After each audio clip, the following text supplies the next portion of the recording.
বাৰীডাল বুছত সোমাই দিয়াৰ পাছত কি কৰিলে ছোৱালীয়ে বেছি জুতি পায়?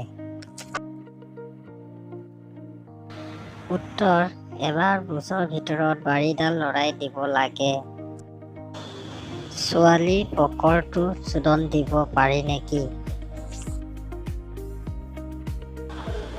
উত্তৰ: পাৰি। কিমান বয়সৰ পৰা এজন ল'ৰাই হাত মৰা আৰম্ভ কৰে? উত্তৰ: 10 বছৰ বয়সৰ পৰা। কোনবোৰ ছোৱালীয়ে চুদি থাকোঁতে বুচ চেলেকিব কয়?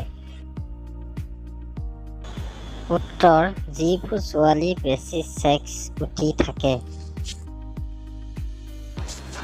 গাখীৰ ডাঙৰ কৰিব হ'লে কি কৰিব লাগে? উত্তৰ: গাখীৰ পিটিকিবৰ মালিচ কৰিব। এজনী ছোৱালীয়ে চোদন খাইছে নে নাই কেনেকৈ ধৰিব পৰা যায়? উত্তৰ: গাখীৰ ওলমি যায় আৰু পিছফালৰ অংশ ডাঙৰ হৈ যায়। যদি আমাৰ ভিডিঅ'টো চাই ভাল লাগিল, আমাৰ চেনেলটো লাইক কৰিব, কমেণ্ট কৰিব, শ্বেয়াৰ কৰিব আৰু ছাবস্ক্ৰাইব কৰিব নাপাহৰিব। ধন্যবাদ।